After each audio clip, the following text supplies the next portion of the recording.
এটা বাধ্যতামূলক করা যে প্রত্যেক প্রবাসীকে যারা বাংলাদেশি পাসপোর্ট ইউজ করবেন অথবা বাংলাদেশের নো ভিসা স্ট্যাটাস নেবেন তাদের প্রত্যেককেই এই পাসপোর্টের মেয়াদকালে প্রতি বছর একটি নির্দিষ্ট পরিমাণ টাকা বৈধ চ্যানেলে বাংলাদেশে প্রেরণ করতে হবে। যদি তিনি বৈধ চ্যানেলে বাংলাদেশে প্রেরণ করেন, সরকারি সিস্টেমে প্রেরণ করেন, তাহলে তার পাসপোর্টটি নবায়ন হবে, তার নো ভিসাটি নবায়ন হবে। যদি এটি না করেন তাহলে পাসপোর্ট এবং নো ভিসার ক্ষেত্রে রাষ্ট্রকে বিবেচনা করতে হবে আদৌ তাদের বাংলাদেশের নাগরিকত্ব বা পাসপোর্ট বহন করার প্রয়োজন আছে কি না। আচ্ছা, এই সংসদ সদস্য আবালের কাছে আমার প্রশ্ন হয়েছে যে প্রবাসীরা যে 4-5 লাখ টাকা খরচ করে বিদেশে আইছে, হ্যাঁ, এটা তোর কোন আব্বাই দিছে? তোর কোন আব্বাই দিছে বা তোর কোন মায়ে দিছে? তোর মা শেখ হাসিনা আডানা দিছিনি কোনো প্রবাসী লাইস পর্যন্ত কোনো ফ্যাসিলিটি দিছিনি বেলে প্রবাসী করুগা বিদেশে তো যদি মারা ডারা খায় দেশে আই পড়ে 20-30 বছর দেশে রেমিটেন্স টাকা টুকা দিয়ে আই যদি দেশে পড়ে,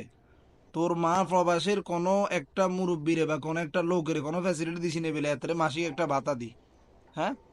না তোর কোনো সিস্টেমে তোর আমলিক দেশকে 16 বছর ধরে এই ক্ষমতার মাঝে আছে যে সরকার কাছে আবেদন করেছে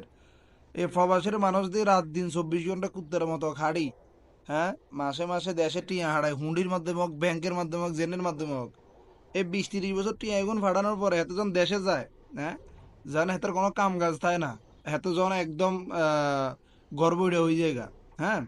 তখন তোর মা কোনো বাতা দেয়নি হাতে রে দে তুই তুই বা তোর মা কোনো বাতা দেয়নি হাতে রে, হ্যাঁ, দে হাতে চলক কদুর খাইটাই চলক আইসি এনে পাসপোর্ট নবায়ন করার জন্য হাতের এটা বিবেচনা করতে হইব। আল্লাহর বেলা বিবেচনা করার কর তুই রে, তুই কি রে বিবেচনা করার, হ্যাঁ, সিটিং এর বাচ্চা সিটিং এসে দেন দেশের লুটি ফুটি খাই একদম পুরো তলায় মলায় খাই আইসে বিবেচনা করবে সংসদের মধ্যে বক্তৃতাতে বিবেচনা করবে এতে কারো সে বিবেচনা করবে আলার তাহলে আজকে যদি প্রবাস বেগুন যদি দেশে যায় ঢুকে কাল্লা যদি তুই আর তোর মা ভিক্ষা করতে হবে মা দাঁড়ি শতানের বাচ্চা আইসে দেনি কাল্লা আজকে যদি বেগুন যদি ঘরে ঢুকে পাকিস্তান শ্রীলঙ্কা এদিকে তাকাইছে এগুলো দেশের অবস্থা এরকমই জিকিরলে, হ্যাঁ, তোকে অবস্থা তো এতে খারাপ একমাত্র প্রবাসের কারণে প্রবাসীদের কারণে রুজির কারণে আইস পর্যন্ত টিকিয়ে আছে কাল্লে বেগুনে ঘরে ঢুকলে পরশু দিন ধরে পাকিস্তানের শ্রীলঙ্কা তো তোকে অবস্থা খারাপ হইব। আলার বলা সিটিং